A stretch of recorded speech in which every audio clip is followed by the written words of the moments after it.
Hello, I'm Clément Oubrerie. I'm a graphic novelist. I mostly do the art, but sometimes I write too.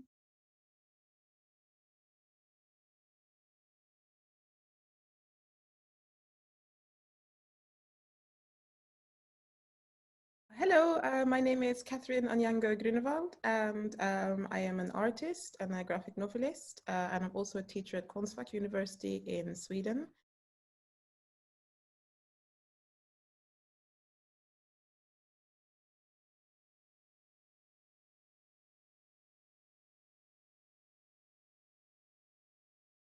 I made myself a coffee because I still have a lot of work to do today, and wine is a bit early. And I am going to drink a cup of Earl Grey tea out of this cup, which was made by my very clever student Ishtar. I got into graphic novels because I was asked to do The Heart of Darkness by a publisher after they saw some illustrations, but our same publisher, Self-Made Hero, after they saw some illustrations I did for it. And so that was and I was very young then. And I hadn't really read any graphic novels before, which I'm quite happy now about because it meant I just did it my own way.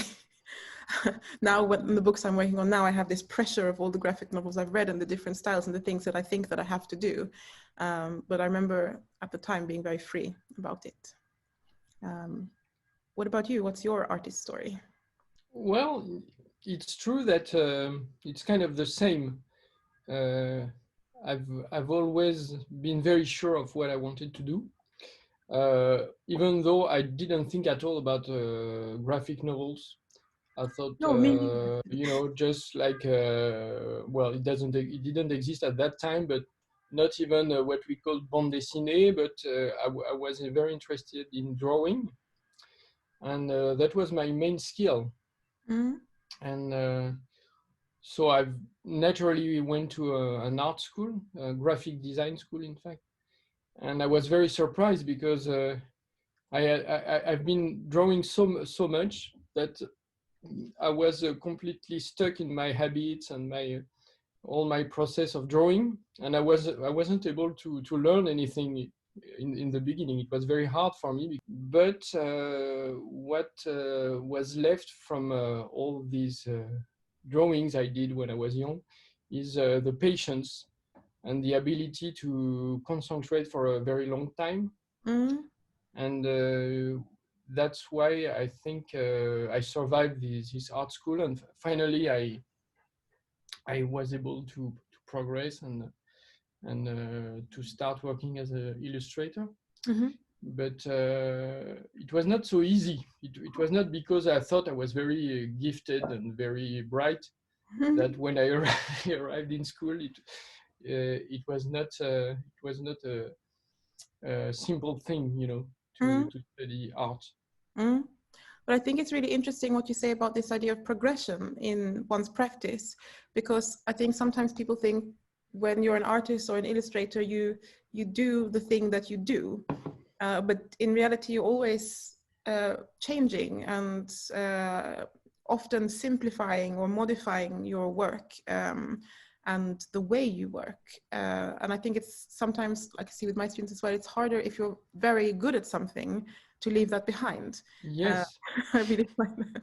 But I was also, this is one of the questions I wanted to ask, because I noticed that you have, like with the books Aya, you have this very, and also with some of the other books, the Voltaire books, the style in your new book about Suzanne Noël is very different. And I was wondering what happened there. Yeah, well, I like to change all the time because otherwise I get bored, and I choose that field specifically to enjoy what I'm doing and trying new things. So it's not that I'm changing a lot; it's just I'm changing tools. Yeah. And I go from one technique to another. And for example, Pablo is entirely drawn like you do with a graphite pen. and then it's scanned and turned into ink by the scan, but it's just charcoal or pencil. Mm. And Aya was done with something like this, which is a simple. Yeah, I have the same. I love this. Those It's are, so well, good. I have no benefit saying that, but this is a very good pen. You can buy it. And the color? yeah. Is it... Well, color, it depends. On Aya, I did all the colors. Well, I had somebody to help, but I did the colors. But Pablo, sorry? Not digitally, by hand or? Digitally, yes. Digitally, okay. Colors, mostly in 95% of my books is digital anyway. Okay. Otherwise, well, I tried to do one book with watercolor, and it was a complete disaster for my own health. Well, the result is not so brilliant, and I don't think I will do it again. Okay. Well, if you're asking about technique and color, for Royaume du Nord, what's it's called? The Pullman book. Yeah. Can't remember the name Golden in Compass. English. Yeah, the Golden Compass. Thank you. I know a little. Yes, very good. It was a test. And yeah, for that, what I did is I put a part of the color is on the drawing, and then there's digital color behind. So both texture mix. So you have very nice shadows and very nice details and subtlety in color. But you've got the strength of the very simple, plain digital colors. And my goal is always to try to tell the story. It's the main goal is I want to have fun and to draw, but I want the story to be very clear. Yeah. And I like colors. Color is a tool to tell a story. So if it starts to be completely messy and changing, it can be very beautiful, but it's difficult to read. So I'm always trying to find the right process to have this clear story with the help of the color of the drawing. But I think that's also something which is different in a graphic novel, which takes place across a lot of pages. And for example, one single drawing where you can be quite free because you have to commit to telling a story very clearly. And for that, you have to have certain things that have continuity and that the reader can rely on.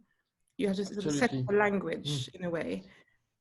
And that's makes it hard sometimes to be especially free in a graphic novel. It is very difficult to be free in a graphic novel, but again, it depends of what your goals are, because you can say that the more important is the emotion and the graphic atmosphere, and it's a bit like your Heart of Darkness, which is very strong in terms of images. It's every page turn is like a new illustration, in fact, and it's very strong. There's a big, very strong atmosphere, and there is less concern about telling the story, which is really fine because it can be a beautiful book like this. But it's more elitist, I'd say, in terms of results. And what I modestly try to do, to make things happen in a simple way. But it was one review at the time which said that every page was like a new painting. Yes. And actually that was a conscious decision in a way, because I was responding to the original text, which is so dense and which is like this this dream, or this is very claustrophobic and oppressive. Yes. And so I wanted to get that sensation of being in this sort of strange nightmare through the way I drew it. But since then, I've been And since consuming a lot more graphic novels, I've been working on simplifying and simplifying, but every so often I just have to do something very extreme. Yeah, but it's well, then you have pages like that, which are really a story in itself.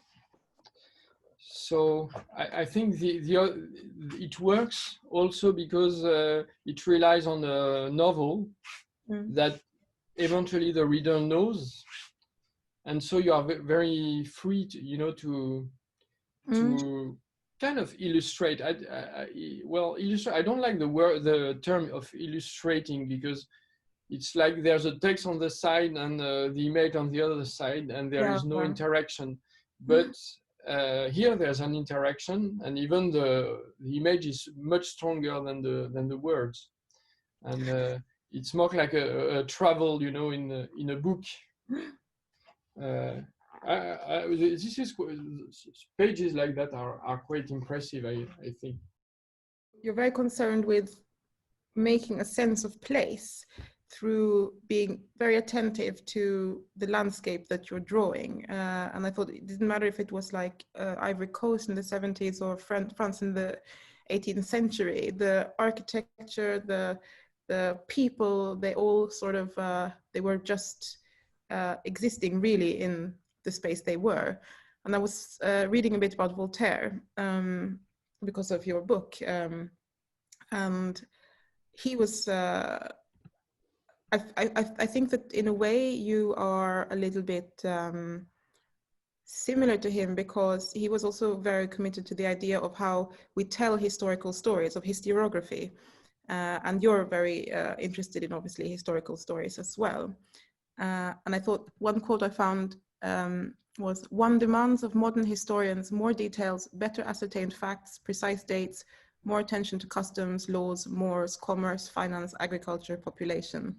And I feel like in your books, it's the same. You have looked at a place, for example, the Ivory Coast, and taken in the advertising and the way the streets look and the way the sky looks and the way the people look and the way the textiles look, and really like put that down to give us a sense of space. Yeah, I like to,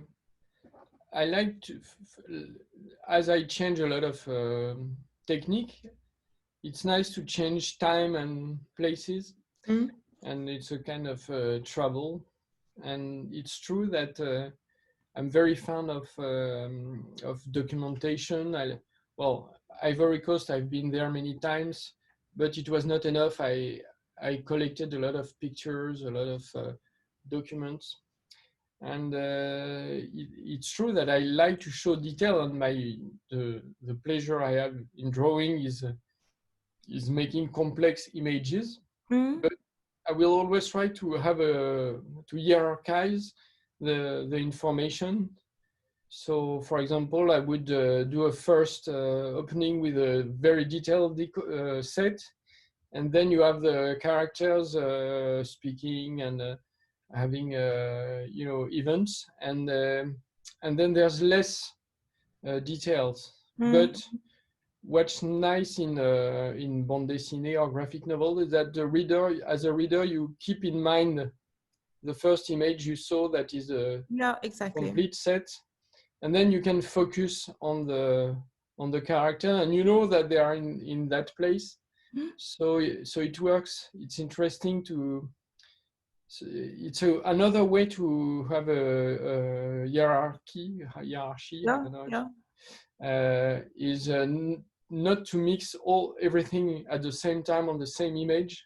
One image goes for the atmosphere, and then you've got like a little theater play.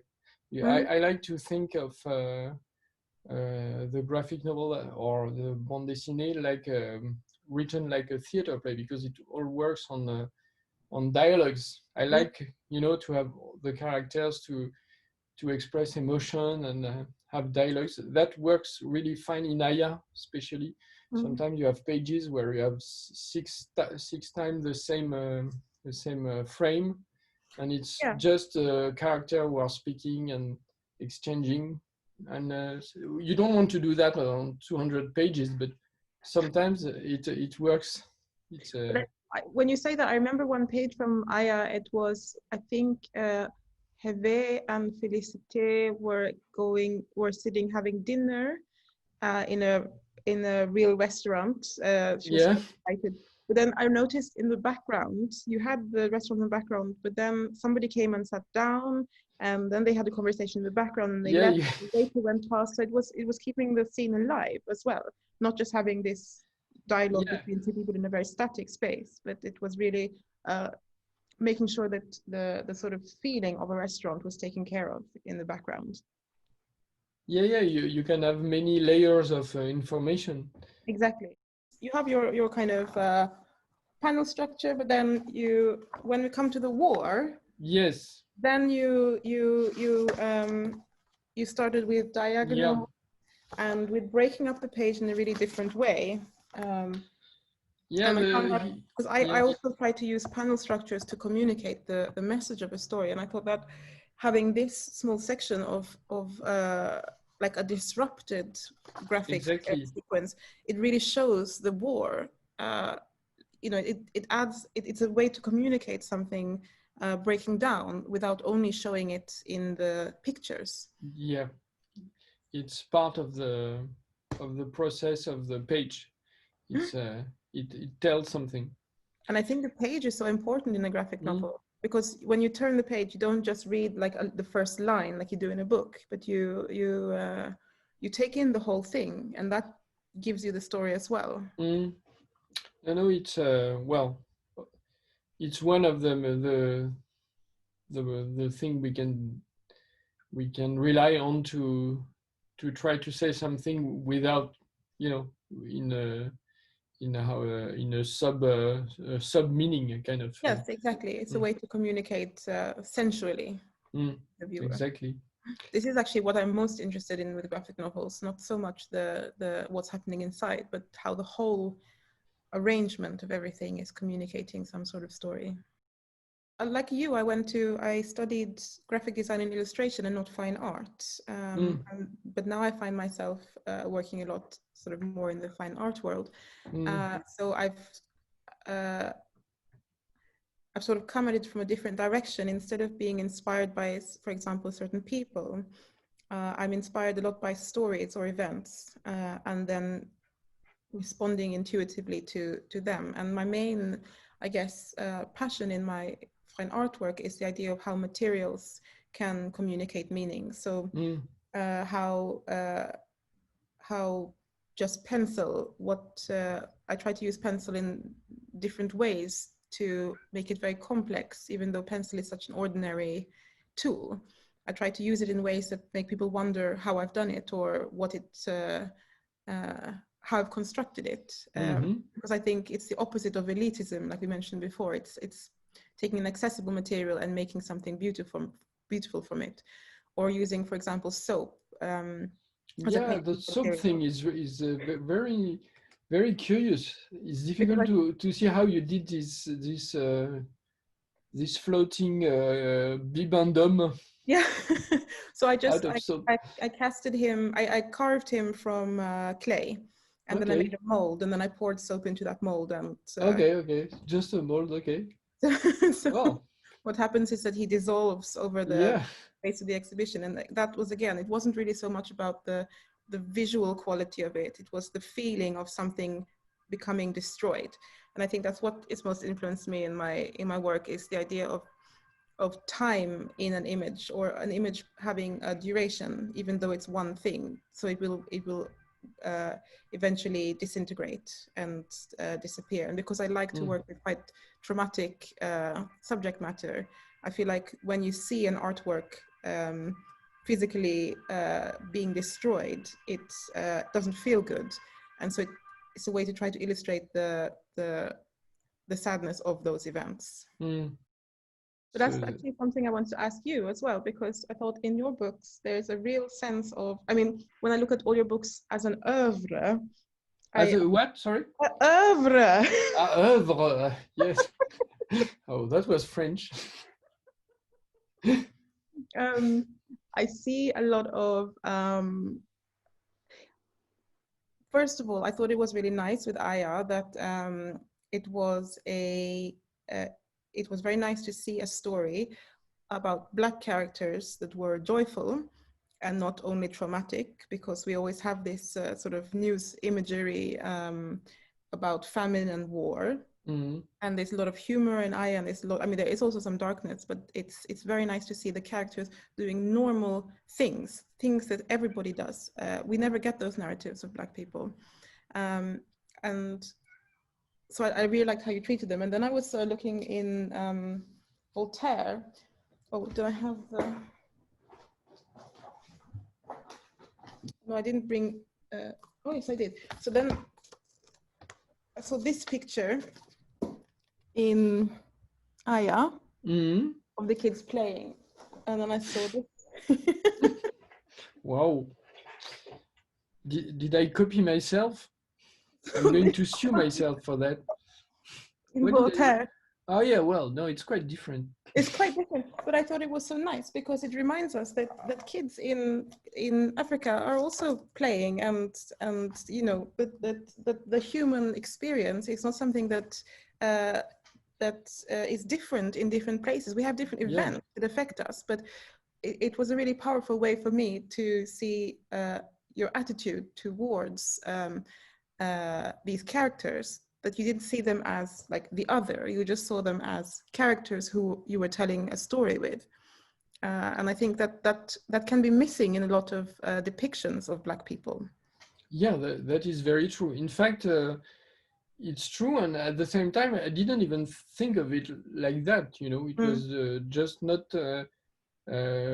When I did this with Marguerite, it was, you know, just a very simple and natural way of telling all these stories that are not autobiographic, but are very much inspired from her childhood. And the idea was just to do a Dallas, you know, a kind of African Dallas. And at no, there was no, I didn't think of it as I'm going to show something different. I was just showing the natural things we were telling, and the point was not to have black or white or whatever people. Is just who are those people and why are those so you know. Sure, but what's interesting with them, but I mean, it was after the book came out and had such a success that it became a kind of political statement, which is very interesting and I'm very proud of this, because it's very nice to have things, you know, to move and change, that perception of people change. And I was very proud, but initially we just had fun telling that story, and it was not like it was not like a kind of political statement which we wanted to demonstrate something. And I think that's why it works, because sometimes you don't. Yeah, when you want to, you know, to make a point, then you get boring. Yeah, and you can either hit people with a hammer, or you can make them realize something by the way you present something. And I think if you had tried to make a political point, it might have been too heavy. Yeah, and probably with less fantasy and less freedom, and trying to demonstrate. And as I know very well, the Ivorian spirit, a sense of humor, and I knew just this was going to work in French and eventually other languages, because it's very charming, you know, and it's very witty. It's a very fast humor, and so this was really the point, is to make. To let the world, you know, when we did that book, we thought we would make 300 copies of it, but to tell the reader that's what the atmosphere is in Abidjan. Mm. That's what it was, at least, because now life is different, and yeah, I think that's why it worked. It's because it was not really intentional. A lot of your books are about women and their lives, and maybe this is something that writers gravitate towards you because you have done these IA books and presented women's lives very well. And you're sort of talking about women doing both very ordinary things and extraordinary things. For example, Isadora Duncan and Suzanne Noel, but also they were both pioneers, but also, you know, Aya and her friends and day-to-day motherhood, etc. I just, I mean, it's not really a question, but I did see a sort of pattern in your books in the idea of giving women agency or telling women's stories. I was wondering if that was. Yeah, it's true. Well, it's the same. So it's not like a statement. It's more, you know, when you finish a project, then you think of something else. And you're right, when you consider what you've been doing, you see this pattern. And I'm thinking of the Suzanne Noel book, you know. The scenarist is Leila Slimani, and she's from Morocco. And I really like her because she's someone very courageous, and she really is iconoclast, you know. Well, now she lives in France, but she's always there, and she takes a very advanced position in terms of freedom. She did another book about sexuality in Morocco, you know. So she's very courageous because she's very much attacked. She's trolled on the internet. She has a lot of problems, and I admire that. I mean, for me, it's very easy to speak about that because nobody cares, you know, if I do something about freedom of women. But it's not the case for everybody. So no, it is harder for women or women of color to say the same things. So I think it's also a good act of allyship to support women's stories and not by not making yourself the center. A lot of people try to sort of bring awareness to subjects by making it about themselves. Yeah. But here you're being like a support act. And I think this is a great thing for a man to do. Thank you. And I think as well that what reassure me, what is comforting is that you can be a Black woman artist and not speaking about Black women, speaking about something else, and so people don't well, probably some people do, but they are not going to say, what are you talking about? You should be talking about, well, they try to explain you what your subject should be when your subject is something else, you know. And yes, it's true. And it's I think it's a step ahead now that we have to cross so that the subject is not dependent of what is your color, what is your gender, but your subject is your subject, and you are entitled to work on whatever you're interested in, and you don't have always to make statements about yourself or. No, I think that's very true. I was once I gave a presentation where I talked a lot about writers such as Roland Barthes and also what's his name, Charcot, who was doing this hospital in the Salpêtrière. Charcot, yes. Yeah, and because my work is sometimes a lot about criticizing certain people and making work that provides some sort of parallel to that. And then one criticism I had after that talk was oh, you just talked about a lot of old white men. I didn't find, where was the black people in that? And I thought, I am the black people person in the room, standing here telling you my story and how I'm working. I think that I should be allowed, like you say, to choose my subject matter. Yes, probably. Probably, maybe. Maybe I can ask you about how it was to work with your own writing. Well, it was twice as much work. And no, I really enjoyed it. Mm. But it creates a lot of anxiety when I think it's much more difficult to write than to draw. Even though I love writing, but I like to collaborate with somebody, and because generally you get better ideas when you rely on somebody else, and you have two brains instead of one. So it's a big responsibility to be just one author for a book.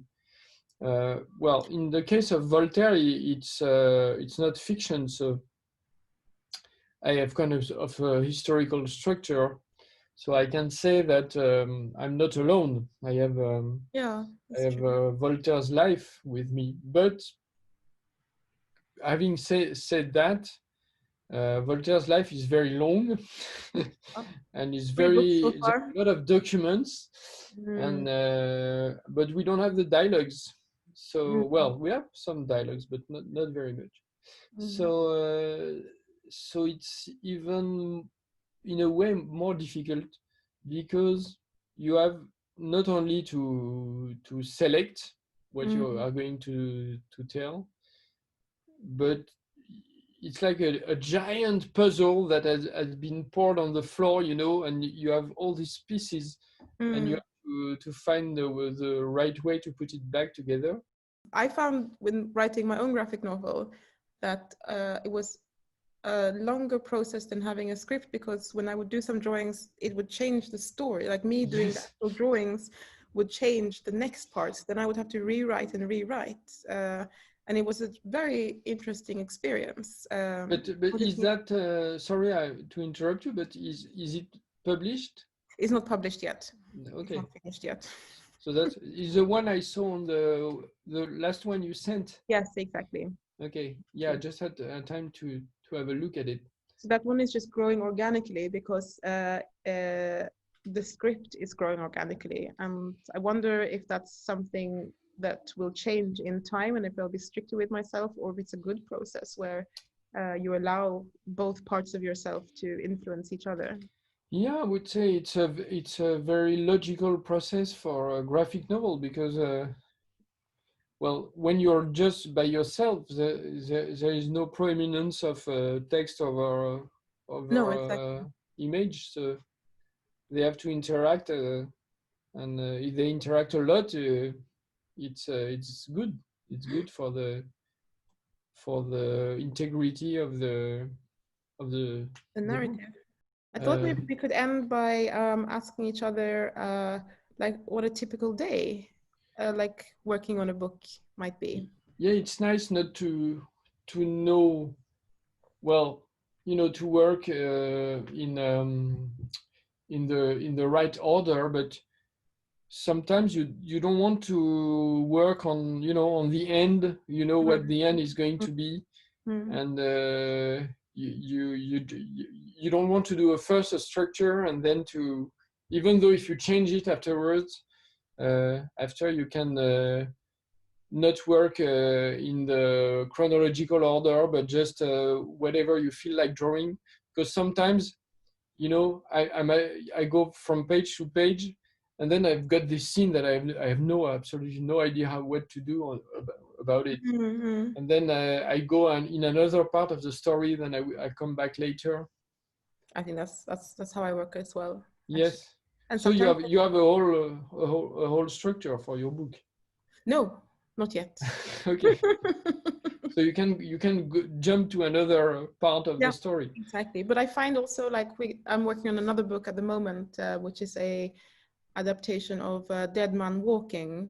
I'm working very chronologically with that because I'm worried that decisions I make, if I draw some last scenes now, decisions I make about like symbolism or how I'm telling the story as I go through won't be the same when I finish.